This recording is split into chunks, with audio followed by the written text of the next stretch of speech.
Name पहले आपको स्वागत करते धन्यवाद करते हैं कि आप कृपा करके यहाँ पधारे और हमारी बात सुने हैं।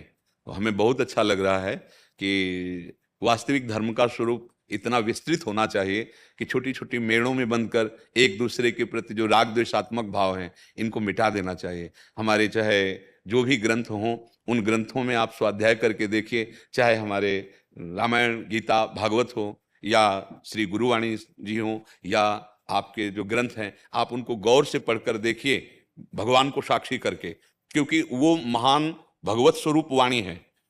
आप उसका जब अर्थ समझना चाहेंगे राग द्वेष से तो अलग निकलेगा, और आप अपने भगवान को साक्षी करके देखेंगे तो मुझे ऐसा लगता है कि वो विश्राम देने वाली वाणी बन जाएगी। हाँ, विश्राम देने, हमारा जो उपासना का स्वरूप है वो यही है हम सब की, कि सब घट घट में उसी को देखो। अगर उसके सिवा और कुछ नजर आ रहा है तो अभी हमें लगता है कि हमारी देखने वाली दृष्टि अभी ठीक नहीं है, राग द्वेषात्मक दृष्टि ठीक नहीं है। देखो, आप जो जो नाम लेते हैं वो हमारे भगवान हैं। हमें दृढ़ विश्वास है मेरे भगवान के सिवा और कोई नहीं है। वही जिसे हम राम कृष्ण हरि बोलते हैं उसे आप ऐसा बोलते हैं, उसे ही वाय गुरु कहते हैं। वही परमेश्वर है, परम ईश्वर। वही अलग अलग नामों से उपासक पुकार रहा है। तो बीच में जो राग द्वेषात्मक वृत्तियां हैं वो हमारी हैं, पर्सनल हैं। जैसे बिजली दो तार में चलती है, ऐसे ये राग और द्वेष, अनुकूलता और प्रतिकूलता, मान और अपमान, अपना और पराया, इसी पे माया मन को विचरण कराती है। अगर इन कनेक्शनों को काट दे फिर आप देख लो तो आप जीवन मुक्त महापुरुष हो जाओगे। ऐसे महापुरुष हुए हैं जिनकी हम चरण वंदना आज भी करते हैं।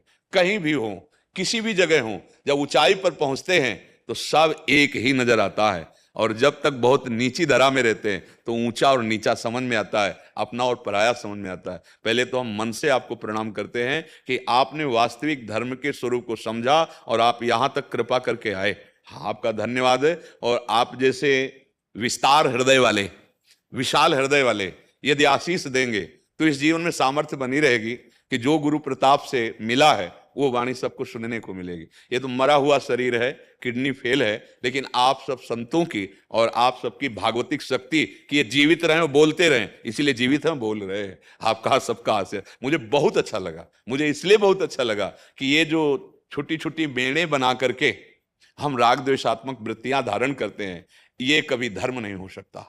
धर्म का बहुत विशाल हृदय होता है। आप देखो, हमारे गुरु ग्रंथ साहब में सब संतों की वाणी है।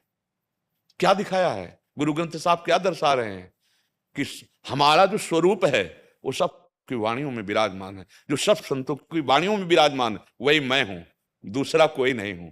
ऐसे ही जितने भी हमारे धर्म ग्रंथ है वो सब एकता सिखाते हैं, अनेक को एक में करके और लीन हो जाए, यही जीवन मुक्त अवस्था है। चाहे चाहे जिस मार्ग का पथिक हो। आज हम सब अपने मार्गों से भटक रहे हैं, छोटे छोटे शब्द बोलकर, छोटी छोटी भावनाओं में एक दूसरे का अपमान करते हैं, एक दूसरे को हिंसात्मक वृत्ति से देखते हैं। मुझे तो नहीं लगता कि वो धर्मात्मा है या वो धर्म के ज्ञान रखने वाले, ऐसा नहीं है। इसलिए हमें बहुत अच्छा लगा कि आप पधारे, आप कृपा करें। तो आपको भी माला पहनाइए, हाँ, और सम्मान कीजिए। हम प्रणाम करते हैं आपको कि आप में इतनी हिम्मत आई कि आप कृपा करके यहाँ तक पधारे। हाँ, बिल्कुल।